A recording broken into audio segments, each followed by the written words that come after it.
Isaiah 4:1 is basically here. First and foremost, giving all praise, glory, and honor that's due to Yahweh, Bashim, Yahweh Shai, Bahashim, Rachah, with Dash double honors to the elders and apostles at Great Millstone who rule well. Peace and blessing to the 144,000 and the hopeful elect. Shalom, Barakatham. And this is just a response to the video I see going around with the brothers about these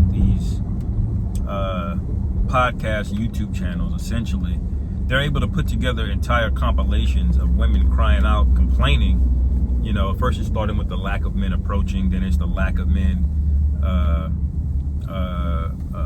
wanting to stick around, and even before that, it's the lack of men wanting to commit.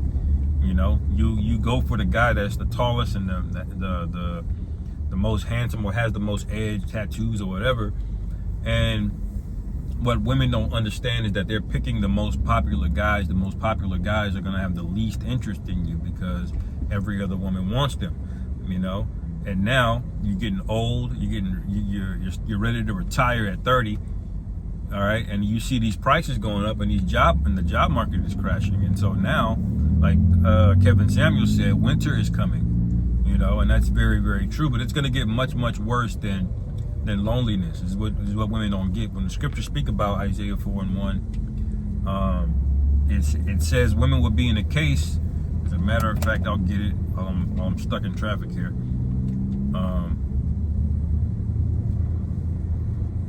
Let's see.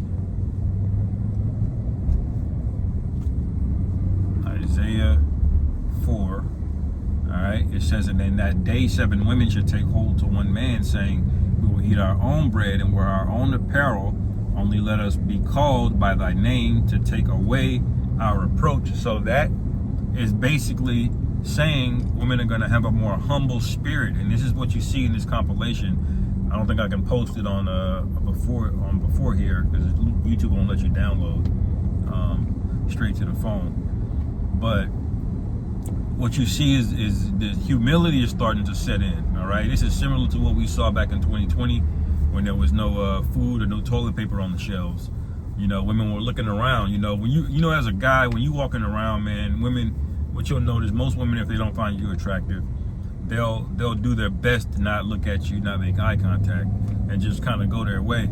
But men that they are interested in, they're looking at you, or they'll find their way walking in front of you, or they're on your aisle. You move 2-3 aisles over, and she there too. I've had that happen. So women know how to do this and put themselves in position because they never really, shoot their shot. And what we saw back in 2020, women, almost every woman was trying to make eye contact, because it was a fear in their eyes. They were scared.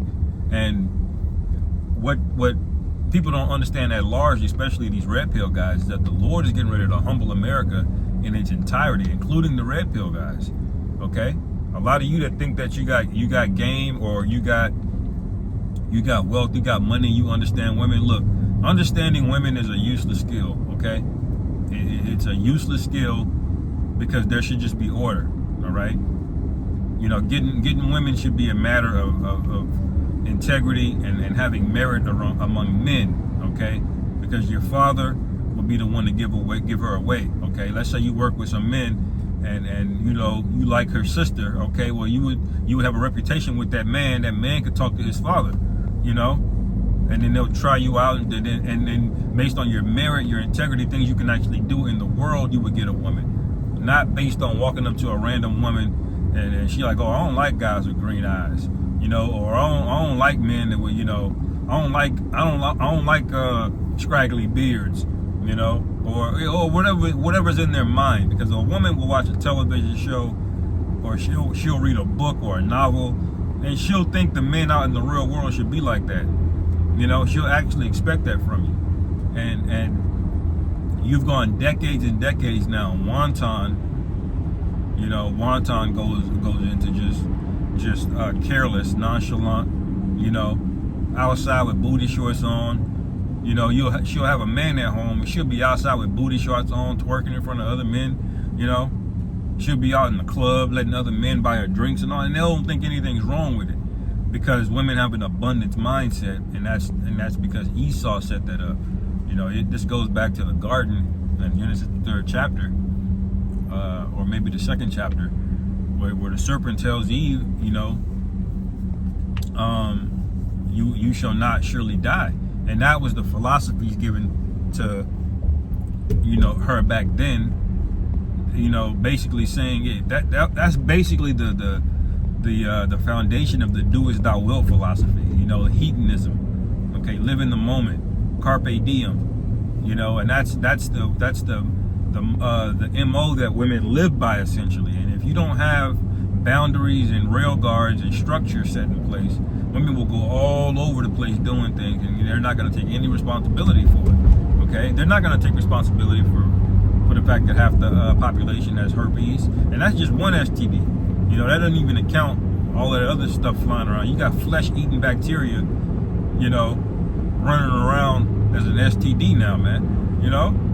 How did that happen? Because there's a natural consequences to whoredom.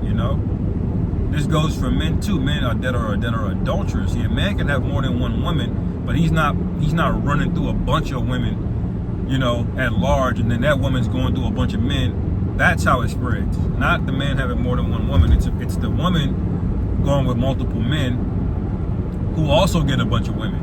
Okay, it's like a multiplier effect. That's how you get all of these pestilences and these diseases coming about, and there's going to be no accountability for it. So what is the Lord going to have to do? Humble you. All right. And it's going to get much worse than that. A lot of you single mothers that are proud as hell, you demand a man take you on a date. I'm not taking you on no date. Okay, dating is over with. Dating is for virgins. Okay, you want to be courted. Courting is for virgins. Okay, some women that at least practice some form of sexual discipline. But y'all think y'all can fuck the whole roster, all right? Get trains ran on you in college and all this other nonsense, and then you gonna put on a long skirt, at 29, right before you hit 30, and think you gonna scoop up a high value man. It don't work like that. Okay, you might have got a few suckers, but those behaviors you can't take the hoe out of a woman, man. Okay, you can't make a hoe into a housewife, as they say. The true colors always comes out. Okay, and this is why women are constantly divorcing men, because they don't really love those men. And the reason they don't love those men is because they had men back in their past that they think that they can still get. They still feel entitled to. But you were never entitled to that man. That man just wanted to sleep with you, okay? And now you want everybody else to clean up the mess. Well, the Lord is going to clean it up, okay? And you're not going to like his solution for the cleanup, because the Lord is sick of this, man. And a lot of this is being enabled by weak men. Really, all of it's being enabled by weak men. Really, it goes back to Esau, Edom, the ruler of this society. All right, the so-called white man who passed all of these policies, who did women's liberation, all right, had the CIA, basically quarterback this whole thing, all right? They put it all in magazines. You don't need a man.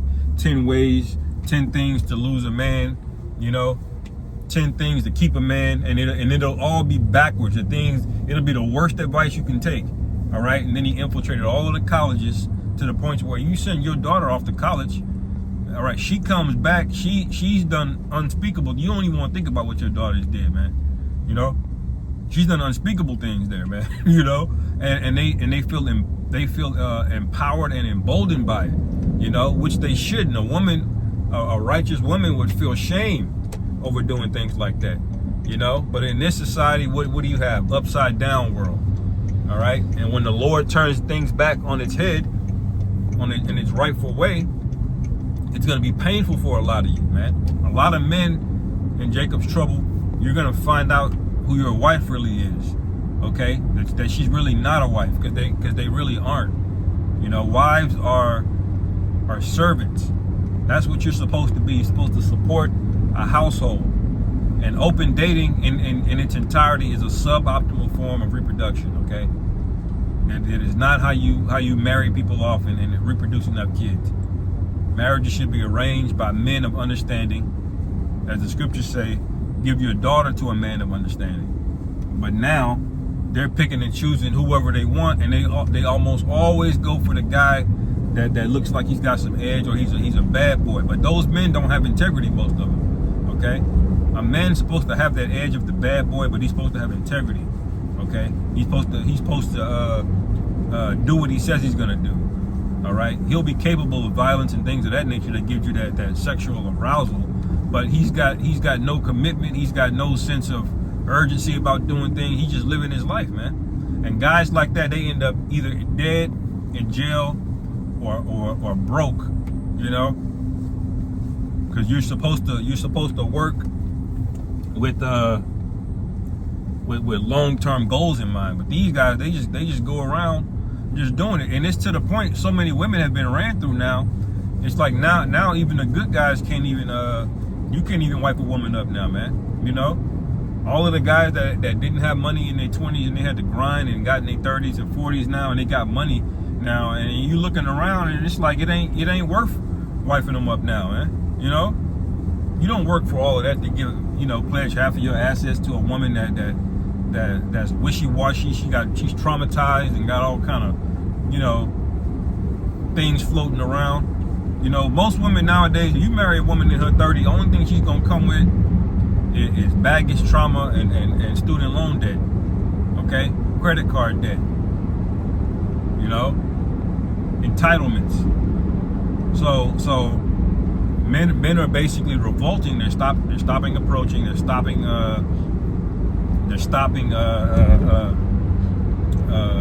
taking you seriously, even on dates. And I can't wait to where there's just no more dates. Period. You know, you shouldn't be dating a woman at all. A date is for a woman that is chaste. Now, you do what you got to do if you think you can secure it.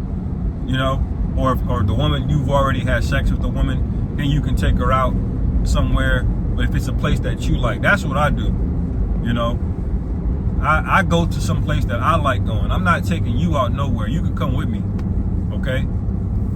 You ain't dictating where we're going or doing none of that. If I like you enough, you can go where I want to go. All right? Ain't no talking about I don't like the cheesecake or whatever. You know, you can get the fuck on with that, man, because you ain't really offering nothing but what's between your legs anyway. So, you know, if I were you, I would sit your ass down somewhere, because it's about to get really, really, really bad out here, and people don't see it coming. But the men of the Lord are telling you, okay? We've been telling you to repent the whole time, but you know, like the scriptures say, they don't consider their latter end. All right, they think that they're gonna go on forever. All right, and now they're getting a wake up call, and even right now, they are thinking this is just a blip in the road, or men are gonna get over it, or things are gonna get back. No, it's not. It's not. You don't understand it. You know. So, call Halo Yahweh Bashim Yahweh Shai for doing another mighty work in Babylon the Great and in the West in general. All right, because the UK is feeling it. These other countries are feeling it as well too. Anything with Western influence under the Edomite Empire, all right, they're all feeling the same thing, because it's the same rancid, wicked, putrid head. Okay, running everything, stinking everything up. You know. So I'll end it there, man. You know, Lord willing, this is edifying. Call Halo Yahweh Bashim Yahweh Shai. Ahashim Rachak V'dah Shalom. Kwam Yasharallah. On to the next.